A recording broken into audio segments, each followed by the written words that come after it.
ধর্মতলায় তৃণমূল কংগ্রেসের ২১শে সমাবেশের দিনই একেবারে বিজেপির উত্তর কন্যা অভিযান, যদিও সেখানেও কিন্তু আদালতের নির্দেশ রয়েছে উত্তর কন্যার কাছে যেতে পারবেন না বিজেপি নেতাকর্মীরা। বিজেপি যুব মোর্চার কর্মসূচি নেতৃত্বে থাকবেন বিরোধী দলনেতা উজ্জ্বল মুখোপাধ্যায়। সরাসরি উজ্জ্বল।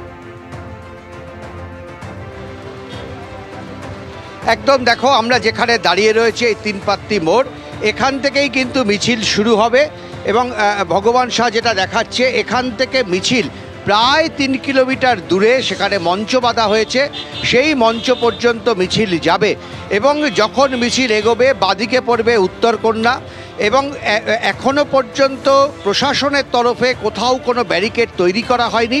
শুধুমাত্র উত্তরকন্যার সামনে কিছু পুলিশ প্রশাসন থাকবে, তার কারণ যাতে কোনোভাবে কেউ বিচ্ছিন্নভাবে সেখানে ঢুকতে না পারে।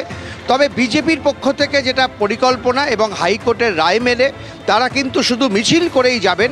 জানা যাচ্ছে 12টা নাগাদ মিছিল শুরু হবে। শুভেন্দু অধিকারী তিনি 11টা নাগাদ শিলিগুড়িতে এসে পৌঁছবেন এবং তারপর 12টায় মিছিল শুরু করে তাদের 4টের মধ্যেই কর্মসূচি শেষ করতে হবে। এখানে মিছিল যেতে তাদের আনুমানিক ঘন্টা দেড়েক সময় লাগবে এবং তারপর সেই সমাবেশে দাঁড়িয়ে তারা বক্তব্য রাখবেন। দেখো, এখনও পর্যন্ত বিজেপির কর্মী সমর্থকরা তারা সেই অর্থে আসা শুরু হয়নি, তার কারণ এখনও সমাবেশ বা মিছিল শুরু হতে বেশ কিছুটা দেরি আছে। তবে নিঃসন্দেহে আজকে কিন্তু প্রত্যেকের চোখ থাকবে টিভির পর্দায়, যেখানে একটা দিকে দেখানো হবে তৃণমূল কংগ্রেসের জমায়েত, অন্যদিকে বিজেপির জমায়েত। ফলে তুল্যমূল্য বিচার কিন্তু বারবারই উঠে আসবে। যদিও বিজেপি নেতৃত্বের দাবি যে এটা তারা উত্তরবঙ্গ চলো, তারা উত্তরকন্যা অভিযানের ডাক দিয়েছে, তারা কোনো তুলনায় যেতে চায় না, তারা কোনো পাল্টা কর্মসূচি করছে না। তারা মনে করে যে এই মুহূর্তে রাজ্যের যা অবস্থা, মহিলাদের যা অবস্থা, তার প্রতিবাদ জানাতেই তারা উত্তরবঙ্গে এই মিছিল করছে। এটাই বিজেপির দাবি, যদিও সারা দিন ধরে কিন্তু এই চর্চাই চলবে। আমাদের নজর থাকবে অবশ্যই বিজেপির যুব মোর্চার এই কর্মসূচির দিকে। ধন্যবাদ। উত্তর থেকে দক্ষিণবঙ্গ তৃণমূলের কর্মী সমর্থকরা ইতিমধ্যেই কিন্তু আসছেন এবং কোন পথ দিয়ে তারা যাবেন, কোন রুট দিয়ে দেবেন, একবার আপনাদের দেখানোর চেষ্টা করি গ্রাফিক্সের মাধ্যমে। শ্যামবাজার থেকে যে মিছিল যাবে সেই মিছিল বিধান Sarani, College Street, Nirmal Chandra street, Ganeshchandra avenue এবং চিত্তরঞ্জন অ্যাভিনিউ হয়ে গিয়ে পৌঁছবে ধর্মতলার শহীদ সমাবেশ মঞ্চে।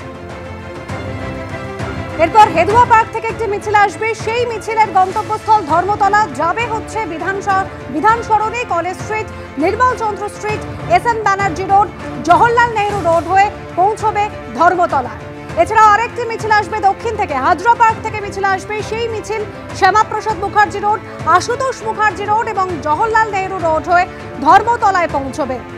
একাধিক মিছিল আজ শহরে বিভিন্ন জায়গা থেকে ধর্মতলায় পৌঁছবে। পার্ক সার্কাস মোড় থেকে অপর একটি মিছিল আসবে new park street, Mallick Bazar, AJC Bose road, Moulali, SN Banerjee road, Jawaharlal Nehru road হয়ে ধর্মতলায় গিয়ে মিশবে এই মিছিল।